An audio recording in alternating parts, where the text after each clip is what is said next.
Votre enfant doit être capable de comparer et mesurer l'aire et le périmètre d'un carré, d'un rectangle, d'un triangle, d'un cercle et le volume d'un pavé droit.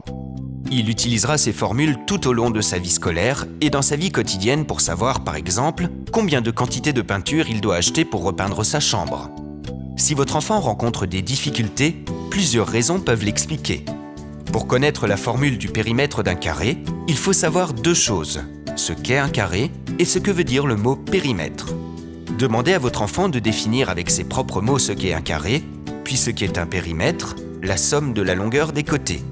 Si vous sentez que votre enfant est en difficulté, c'est qu'il ne connaît pas assez le vocabulaire géométrique.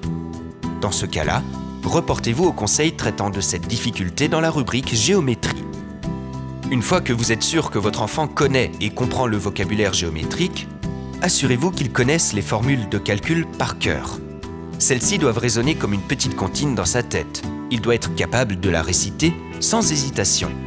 Pour l'aider, relisez avec lui les leçons une à une pour recenser les différentes formules déjà rencontrées et construire un tableau qui récapitule les noms des figures ainsi que les formules de calcul de périmètre et d'aire.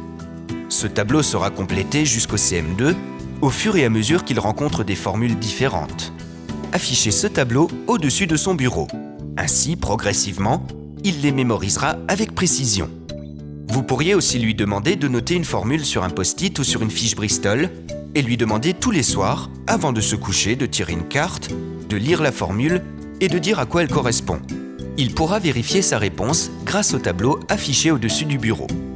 Comme les tables de multiplication ou d'addition, ces formules doivent être apprises par cœur pour que leur utilisation devienne un automatisme.